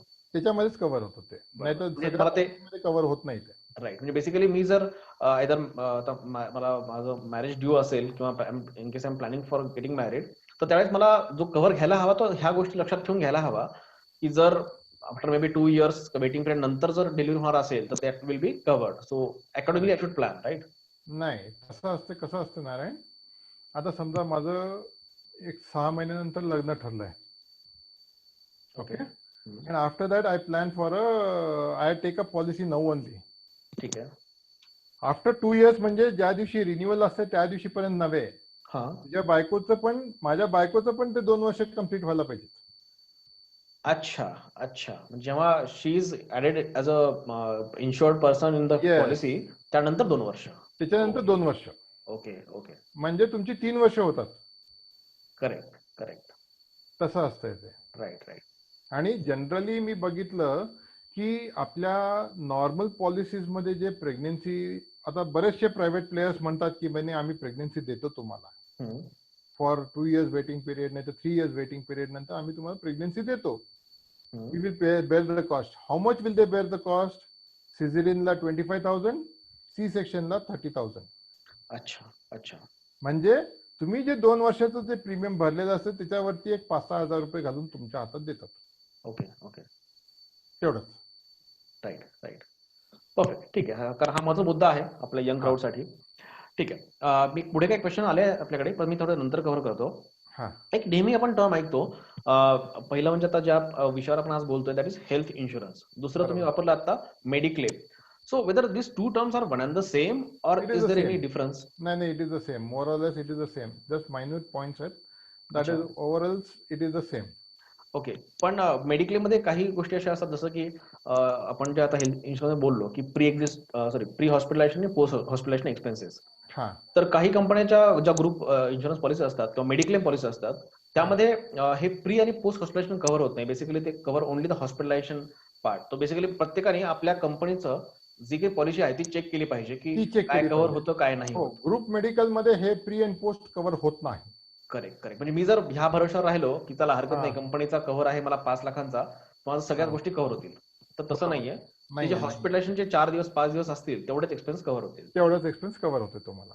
ओके. कारण हा खूप महत्त्वाचा मुद्दा आहे. बऱ्याच जण आपल्याकडे आय थिंक इग्नोर करतात की कंपनीचा कव्हर आहे ना 4 लाखांचा 5 लाखांचा, मग इंडिव्हिज्युअल कशाला घ्यायचा. इंडिव्हिज्युअल पण कशाला हा घ्यायचं? हा मुद्दा महत्त्वाचा तुम्ही सांगितलेला हो हो. की ते आधीचे तो एक नंतरचे मुद्दा एक्सपेन्स आहे. आणि आणि दुसरी गोष्ट म्हणजे काय माहितीये का, आता समजा आता हे पॅन्डेमिक झालेलं आहे आता. Right right. तर no one knew this pandemic will happen. True true. Correct. हा ह्याच्यामध्ये बरेच जणांचे नोकरी जातात. बरोबर बरोबर. नोकऱ्या गेल्या की त्यांचं इन्शुरन्स गेलं. हा हा correct. Right? And if you are in the company from past 7-8 years and you are in a higher post drawing a salary of 15 lakhs or 20 lakhs per annum, right. and one fine day they tell you, okay boss, your services are not required. Correct. Okay? तर तेव्हा काय होतं, your medical insurance also is stopped. आणि तुम्ही जेव्हा बाहेर येता, you don't know what to do, and something were to happen, then you had it for your life. Correct correct. कारण की ह्याचं एक उदाहरण मी देतो. I will not take out the name of the person, but he was working in a big forum in ITPL नव्हे, Ecospace मध्ये होतं त्याचं office. He was drawing a salary of not less than 30 lakhs. Okay okay. Okay. हा. एक दिवशी हे दिस was in 2008 जेव्हा आधीच रिसेशन जे आलं होतं त्यावेळेस. रिसेशन जे आलं होतं. करेक्ट. आणि ते स्कॅम झाला होता की याचा टेकचा स्कॅम झाला होता की लोक. हा हा राईट. त्या टेकच्या स्कॅम मध्ये he was asked to leave. Okay. आणि म्हणजे कसं 9 वाजता 9:30 वाजता गेला तो. He tried to swipe in his card. The card didn't allow him. अच्छा. He was been escorted by security guards. HR आणि त्याचा मॅनेजर आले, त्याचं सगळं सेटलमेंट केलं. They told him you have only 1 hour for you. तुला जे काय घ्यायचं हितनं घे. You have to leave the office. O my god. अच्छा. म्हणजे त्या दिवसापासून his complete things are stopped. Correct. सगळे बेनिफिट्स त्या दिवशी सगळे बेनिफिट स्टॉप झाले त्याचे. राईट. त्याच्यानंतर बाहेर येऊन if he has to take a insurance coverage again he has to wait for this many years. Waiting period सुरू होईल त्याचा. हा, परत वेटिंग पिरियड सुरू होतं, परत हे सगळं सुरू होतं.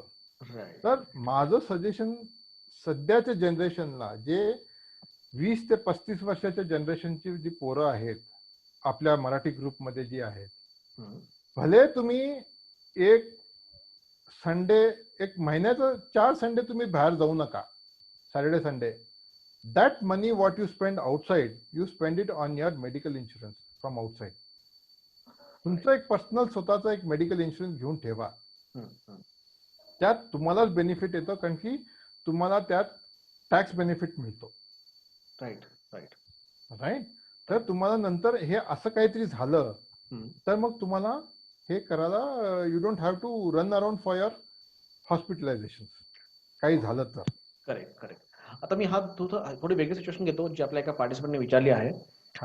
पहिला केस तर हो असा ही म्हणजे शक्यता नाकारता येतच नाही की एखाद्या दिवशी कंपनीनं मला सांगितलं, म्हणजे माझी इच्छा नाही आहे कंपनीचा जॉब सोडायची, पण कंपनी मला सांगितलं की फ्रॉम नेक्स्ट डे ऑनवर्ड्स या I mean you can just stay back home, no need to come to office. तर त्या केसमध्ये माझ्या सगळ्या बेनिफिट्स आपोआप थांबतील आणि त्यावेळेस माझ्याकडे पैसे पण नसणार की नवीन मी कव्हर घ्यावा आणि माझा वेटिंग पिरियड मी तेवढा पूर्ण सर्व्ह करावा. सो इट इज बेटर की I should take a policy earlier. I mean कंपनीवर पूर्णपणे भरोसा ठेवू नये. दुसरी गोष्ट, जर आता आजकाल काही कंपन्या पेरेंट्ससाठी सुद्धा कव्हर देतात, तर मी आणि again that is for paying some additional amount, मला प्रीमियम वेगळा पे करायला लागतो. तर मी जर ते ऑप्ट केलं असेल त्यासाठी मी प्रीमियम भरतोय आउट ऑफ माय सॅलरी आणि माझ्या आई वडिलांसाठी ते कव्हर आहे. जर मी ती कंपनी स्वतःहून सोडली, सो इन हा. Case I switch the job, तर ती जी पॉलिसी होती एक्झिस्टिंग जी कंपनीकडे होती ती मला आता माझ्या पर्सनल पॉलिसीमध्ये कन्व्हर्ट करायची आहे. तर जो वेटिंग पिरियड असतो तो कंटिन्यू होतो का? म्हणजे त्या कंपनीत मी 4-5 वर्ष काम करतोय, तो वेटिंग पिरियड 4 वर्षांचा झाला. that comes under group insurance. Okay okay It is not a personal insurance. Right. Okay. तर काय होते त्याच्यात, तुम्ही इन्शुरन्स कंपनी इन्शुरन्स मधनं तुम्ही बाहेर पडल्यानंतर ती पॉलिसी तुम्ही काढू शकत नाही सेपरेट, कंटिन्यू करू शकत नाही. काढू शकत नाही ना, म्हणजे कंटिन्यू करू शकत नाही त्यात सेपरेटली. तर त्याच्यासाठी you have to take a separate policy only and set. Okay okay great. Right. Am I clear?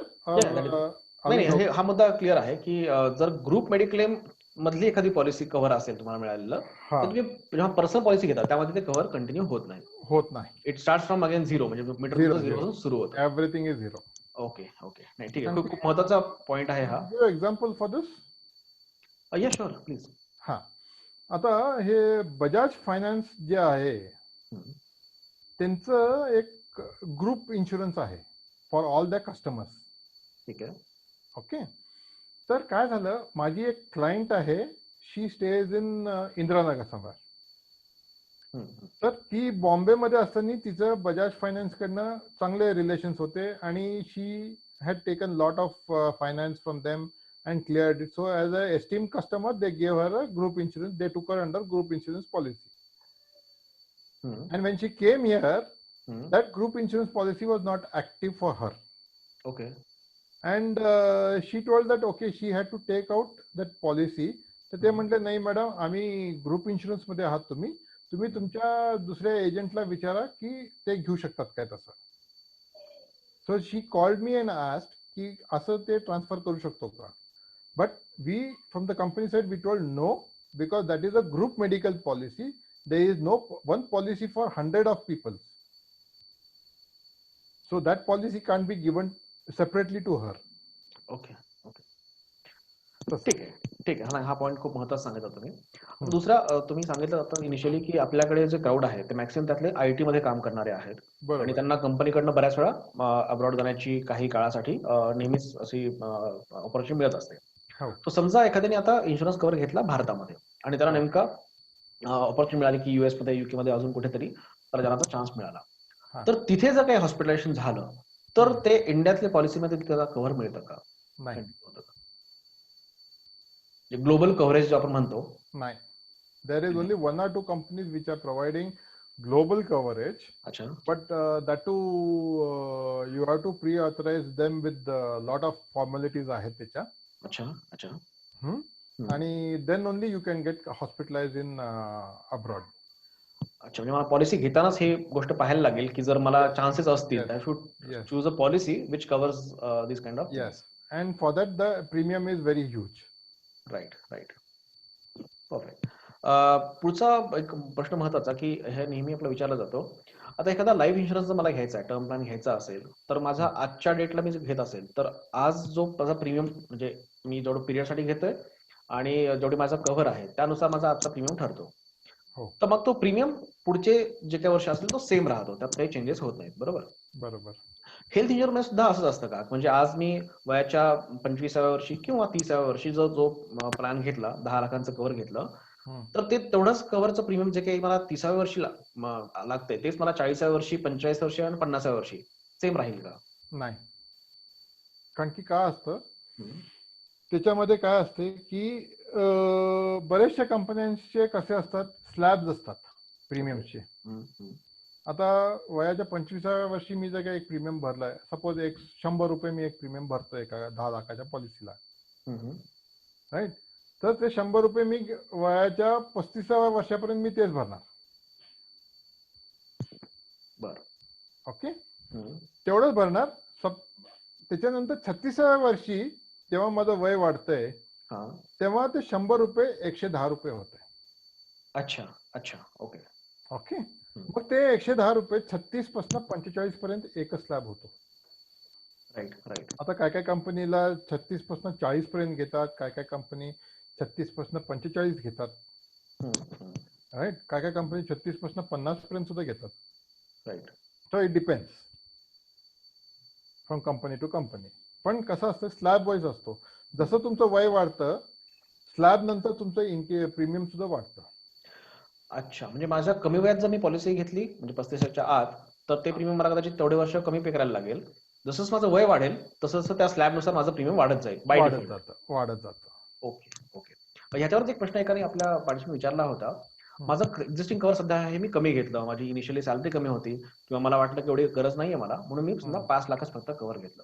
Then त्यानंतर माझं लग्न झालं, मला आता वाईफ आहे, नंतर मला बाळ पण झालं. सो मग मला जे माझं इनिशियल कव्हर होतं 5 लाखांचं ते वाढत आहे का? हो, वाढतच येतं. अच्छा, आपलं समज त्याच्यात 2 तऱ्हेचे हे ऑप्शन्स आहेत ओके जे मार्केटमध्ये आहेत. ओके. ते एक तर जे आपलं बेस इन्शुरन्स आहे, जे 5 लाख, तेच तुम्ही 10 लाख करू शकता. ठीक आहे. तुमचं जेव्हा रिन्युअल येतं तेच, तेव्हा रिन्युअलच्या जागी 5च्या जागी 10 लाखाचा रिन्युअल करा. अच्छा. नाही तर 5 लाख तुम्ही तसंच ठेवा. ऍडिशनल 15 लाख नाही तर 25 लाखाचा टॉपअप घ्या. अच्छा अच्छा. So that will suffice your 30 lakhs insurance. हे टॉपअप नक्की कसं काम करतं? टॉपअप आता कसं काम करतात, त्याच्या टॉपअप मध्ये it is sed that there is a defined limit. आता डिफाईन्ड लिमिट म्हणजे काय? समजा माझं आपण ठरवू शकतो की बाबा एक हॉस्पिटलायझेशन झालं तर माझं 3-4 लाख रुपयेपर्यंत बिल येईल. तो पण मी हे इन्शुरन्स कंपनीकडनं मी घेतो. ओके. त्याच्यावरती जर का बिल आलं तर I don't have money for it. So what I do, I keep a defined limit of 3 lakhs. Okay. तर त्या डिफाईन्ड लिमिट मध्ये जोपर्यंत 3 लाखाचं बिल होत नाही तोपर्यंत तुमची बेस पॉलिसी काम करते. ठीक आहे ठीक आहे. जेव्हा बेस पॉलिसी 3,10,000 रुपये झालं, ते 10,000 रुपये काय करते, you will shift it to your top up. Right. So तुमच्या 10 लाखापासून ते टॉपअप काम सुरू करतं. मग ते बिल 10 लाख होऊ दे, पहिले 3 लाख तुमचं बेस प्रीमियम देते, बाकीचं 7 लाख तुमचं टॉपअप प्लॅन देते. ते देत आहे. ओके. म्हणजे this is a top up plan which will help you in any kind of crisis. Okay. I think हा ऑप्शन चांगला आहे, कारण माझं बेस इन्शुरन्स जरी कमी असला, कव्हर कमी असलं तरी टॉपअप घेऊन मी ते जास्त कव्हर मिळू शकतो. आणि unless until I am crossing this initial limit, तोपर्यंत मला दुसऱ्याचं काही टेन्शन असं असणार नाही. आपल्याकडे वेळ आता खूप कमी होत चाललाय, कारण आपण ऑलरेडी 9 वाजून गेलेत. आय थिंक पार्सल आपल्याला जायचं असेल. एक मोजून 3 प्रश्न मी पुढचे घेतो. No problem. त्यामधला पहिला प्रश्न जे सध्या आपण फेस करतोय आणि ज्याच्यासाठी मी आज माझं स्वतः इन्सिस्टन्स होतं की आपला पहिला जो टॉपिक आहे या नॉलेज सिरीज मधला तो हेल्थ इन्शुरन्स असावा. सगळ्या जगभरात कोविड-19ने थैमान घातलंय. म्हणजे 2 आकडे माणसांना आपल्याला त्रास देत आहेत. एक म्हणजे ज्यांना कोरोना होते त्या लोकांचा आकडा, रुग्णांचा आकडा, आणि दुसरा आकडा म्हणजे हॉस्पिटल बिलचा. म्हणजे बँगलोर मधले आपण एक्झाम्पल पाहतोय, टाइम्स नेहमी येतं. लोकांना एक 8 ते 10 दिवसांच्या ट्रीटमेंटसाठी 10-10 लाख रुपयांचं मेडिकल बिल, हॉस्पिटल बिल येत आहे. सो त्यामध्ये पहिला प्रश्न, माझं जे एक्झिस्टिंग काही हेल्थ इन्शुरन्स पॉलिसी असेल तर त्यामध्ये ह्या कोविड-19 मुळे झालेलं हॉस्पिटलायझेशन असेल किंवा मे बी क्वारंटाईन सेंटर मला राहायला लागलं असेल तर हे एक्सपेन्सेस कव्हर होतात का? दुसरं, आता काही दिवसापूर्वीच कोरोना रक्षक आणि कोरोना कवच ह्या 2 काहीतरी पॉलिसीज इश्यू केल्या होत्या, मॅक्सिमम कंपनी केल्यात. तर त्या नक्की काय आहेत? ह्या 2 गोष्टी सांगा. पहिली गोष्ट, तुमचं जे बेस इन्शुरन्स असतंय, तुमचं जर का पर्सनल इन्शुरन्स असेल का कंपनीचं इन्शुरन्स असेल, तुम्हाला कोरोनाचं ट्रीटमेंट मिळतं. ओके.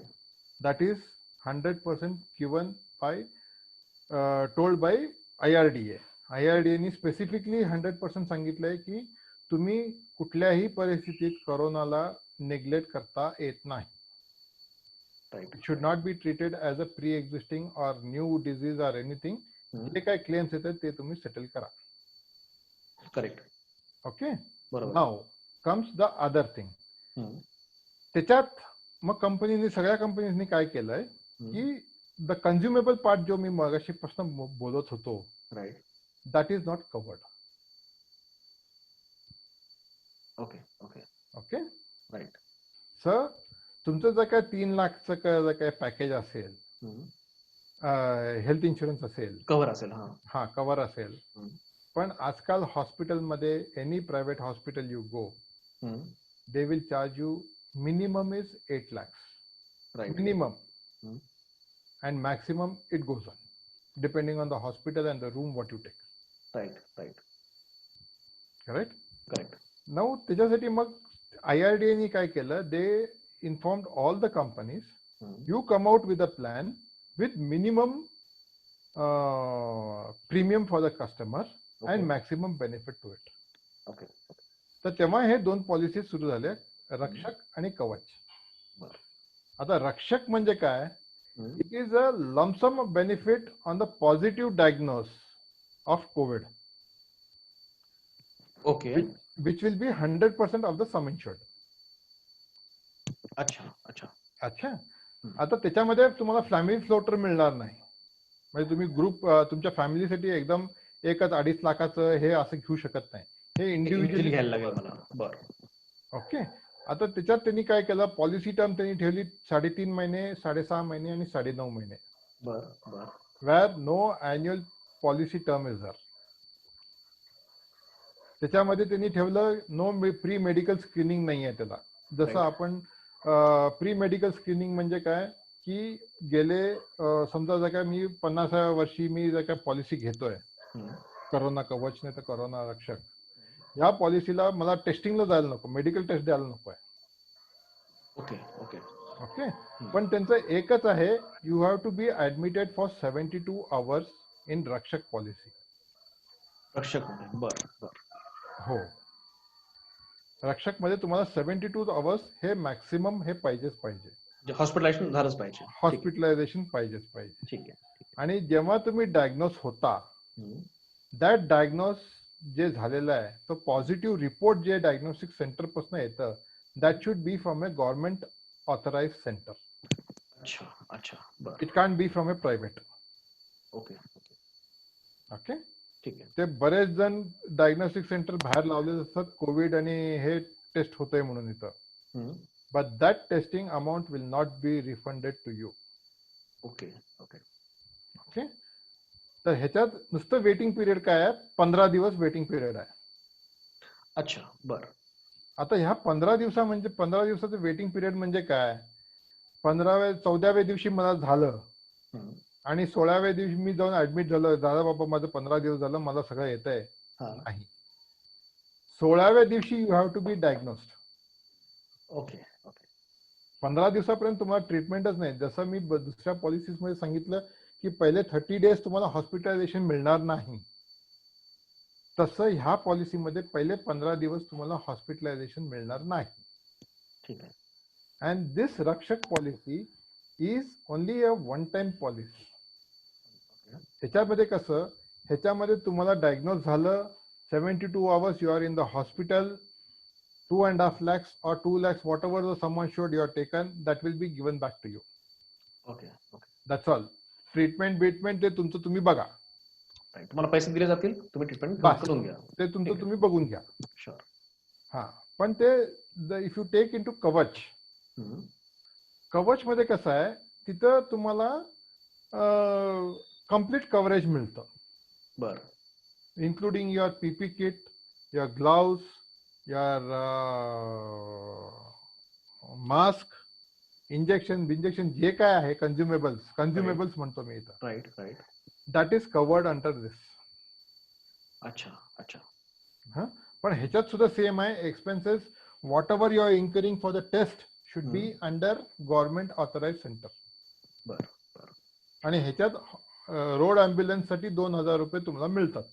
बरं. ह्याच्यात नुसतं 2च लॅब आहेत, 18 ते 65 आणि 1 ते 25 चिल्ड्रन आहेत. 18 ते 45 एक स्लॅब ठेवलेला आहे त्यांनी, आणि 46 ते 65 एक स्लॅब ठेवलेला आहे. 65 नंतर एंट्री नाही. Okay. Entry is below 65 is the entry. बरं. हे असं आहे. ठीक आहे. सो तर त्याच्यामध्ये बेसिकली मी जर समराईज करायचं म्हटलं, तुम्ही आता जे सांगितलं, तर कोरोना जे कवच आहे ती म्हणजे, जर मला त्या केसमध्ये मला जर हॉस्पिटलायझेशनची गरज पडली, तर जे काही माझे हॉस्पिटल बिल्स होतील ते सगळे कव्हर होतील, including consumables. Yes. And ambulance charges up to certain limit. Correct. Corona Rakshak मध्ये it is one time payment which will be made. जर मी 72 आवर्स साठी कोविड सेंटरमध्ये मला ऍडमिट व्हावं लागलं आणि गव्हर्नमेंट अप्रूव्ड सेंटरने मला हे दिलं म्हणजे Yes. पॉझिटिव्ह असल्याचा रिपोर्ट दिला तरच. हा, आणि ह्याच्यात क्लेम प्रोसिजर काय आहे रक्षक मध्ये? हा, तुम्ही अगोदर पैसे भरून या, अच्छा 14 दिवसानंतर मग you go for a reimbursement.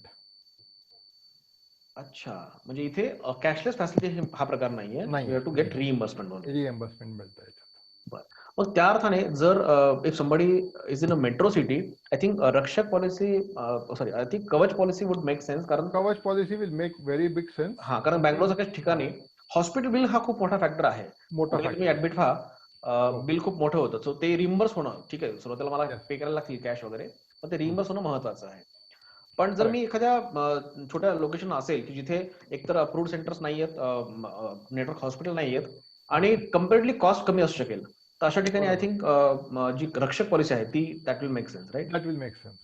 True true, ठीक आहे, खूप महत्वाचं आहे. कारण सध्या गेले काही दिवस खूप आम्ही ऐकतोय वाचतोय याविषयी. येस. हा डिफरन्स आम्हाला माहिती नव्हता, पण आज तुम्ही सांगितलं त्यामुळे खूप चांगला क्लिअर झालाय. शेवटचे 2 प्रश्न, मी म्हटलं होतं 3 प्रश्न घेईन, 2 प्रश्न शेवटचे.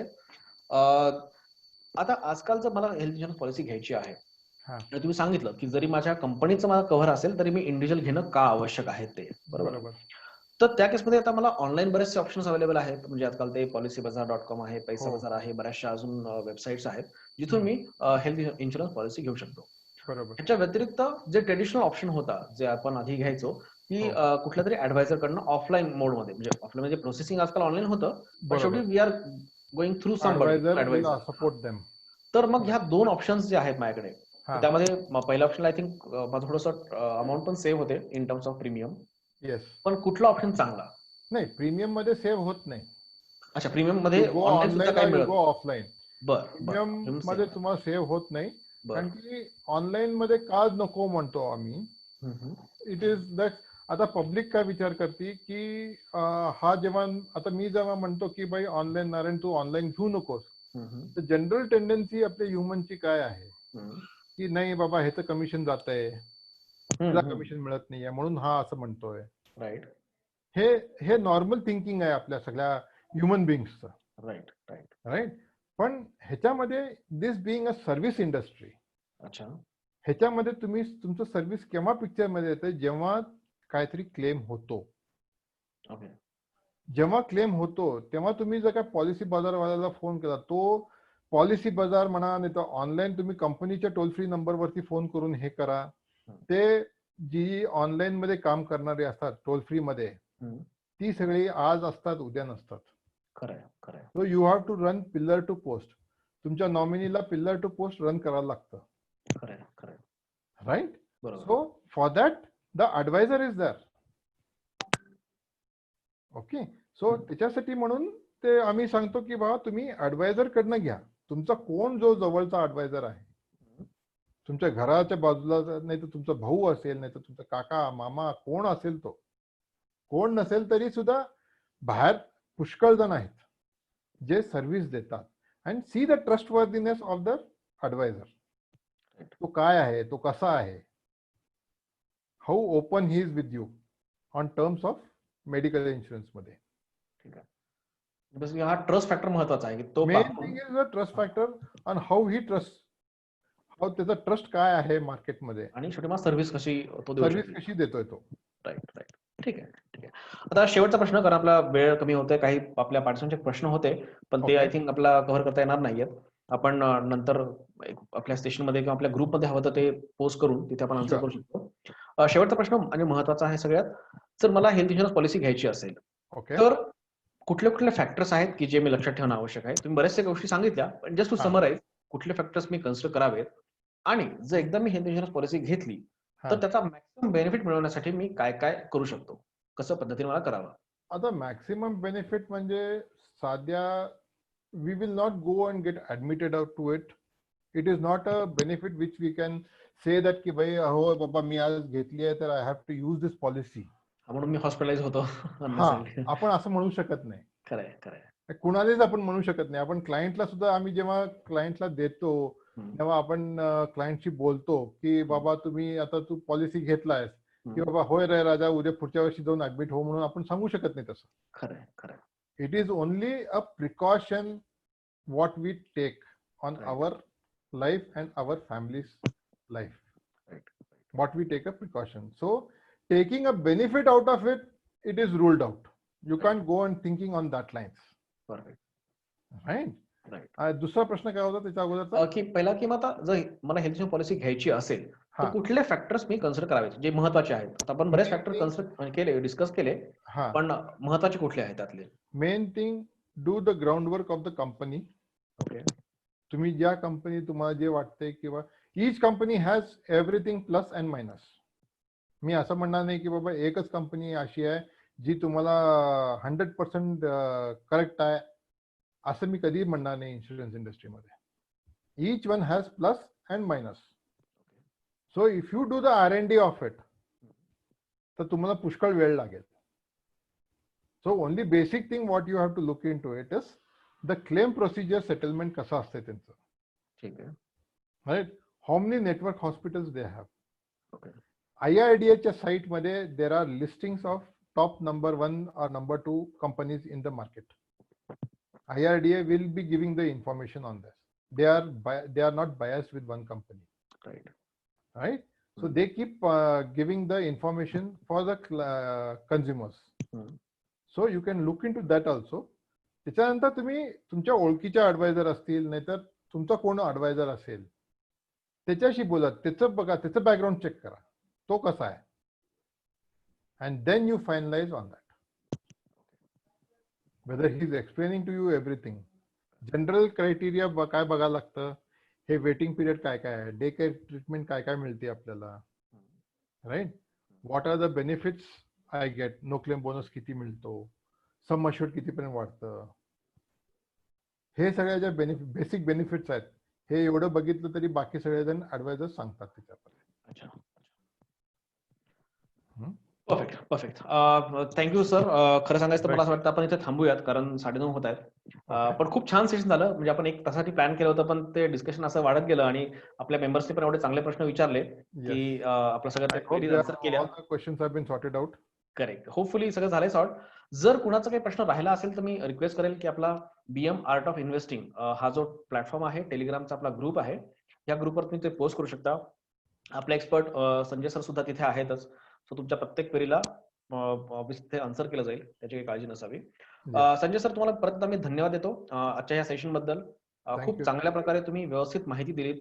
कसं असतं की माझ्याकडे इन्शुरन्स पॉलिसी जरी असली हेल्थची, तरी पण ह्या सगळ्या गोष्टी मी मायन्युटली पाहत नसतो, कारण त्यावेळेस माझा फोकस असतो की चला पटकन घेऊन टाकायचं. पण हे लक्षात ठेवणं महत्वाचं आहे. तर तुम्ही ह्या सगळं कव्हर केलं, त्याबद्दल तुमचे खूप धन्यवाद. आणि आपल्या ह्या नॉलेज सिरीज मधलं तुमचं पहिलं सेशन होतं, त्यामुळे तुमचं कॉंग्रॅच्युलेशन त्याबद्दल. हो, थँक्यू. सगळ्या मेंबर्सला मी सांगू इच्छितो की ही नॉलेज सिरीज आता आपण दर शनिवारी असंच कंटिन्यू करणार आहोत. दर शनिवारी संध्याकाळी 8 वाजता वेगवेगळ्या विषयांवर आपल्याकडे वेगवेगळे एक्सपर्ट्स आहेत BM मध्ये. त्यांना आपण बोलवू आणि त्यांच्याकडे असेच त्यांना प्रश्न विचारू आणि ही सगळी माहिती आपण त्यांच्याकडनं घेत जाऊ. आजच्या या सेशन मध्ये सहभागी झाल्याबद्दल सगळ्या पार्टिसिपंट्स पण खूप खूप आभार. आणि आपला टेक्निकल सपोर्ट नेहमीसाठीच देणारे कपिल इंगळे यांचे पण खूप आभार. आणि संजय सर, पुन्हा एकदा तुमचे धन्यवाद मानतो आणि आय थिंक आपण सेशन इथे थांबूयात. Thank you Narayan. It was wonderful talking to BM. Yes. It was wonderful knowing you and your experience and this knowledge, especially about health insurance. Anytime for BM, I am available. Any issues, anything, you can get in touch with the art of investing. Sure. I will try to sort out the issues. पक्का नक्कीच. ठीक आहे. चलो, bye everyone. Good night. Bye.